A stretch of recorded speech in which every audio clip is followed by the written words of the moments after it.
All right, so for my clients off-season microcycle, here's an example of one workout, what it might look like. This is for chest and cardio.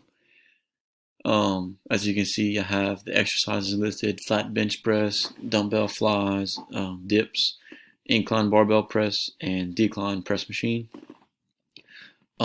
So the sets are going to be 3 to 4 sets on each workout, each exercise, with 8 to 12 reps on each rep range. And the volume is going to be 60 to 75% of the 1 rep max for that exercise. And this is just because we're giving my client a lighter load during the off season. This is just a suggested workout after the competition phase. He's going to keep the weight kind of light on these exercises to avoid injury. So physiologically, for the flat bench press, this will primarily work the pectoralis major, the entire muscle.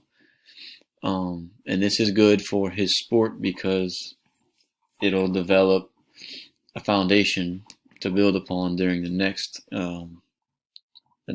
season. For dumbbell flies, this will work the pectoralis major and the pectoralis minor.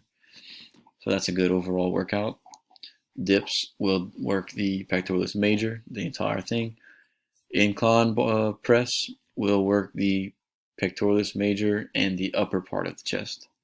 And then the decline press will work the lower part of the chest along with the pectoralis major. So we have a good workout here for hitting every single angle of the muscle for chest.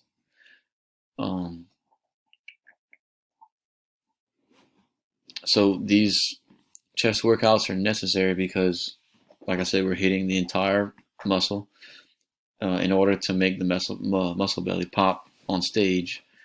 But obviously, we're not trying to go for the look right now in the off season. We're just trying to maintain and, like I said, build a foundation for him to go off of for the next season.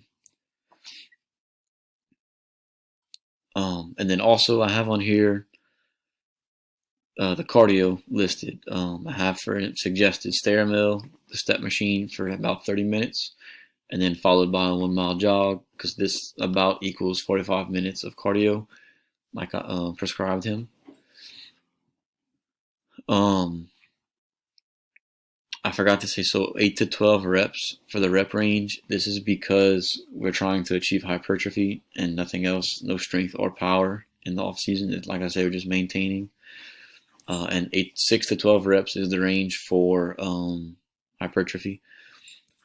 And we're just keeping it more reps. So we're starting at 8 to 12, not 6, just to have more reps, get a feel for the weight, get a feel for his 1 rep max percentages and all that. Yep, and that's pretty much it.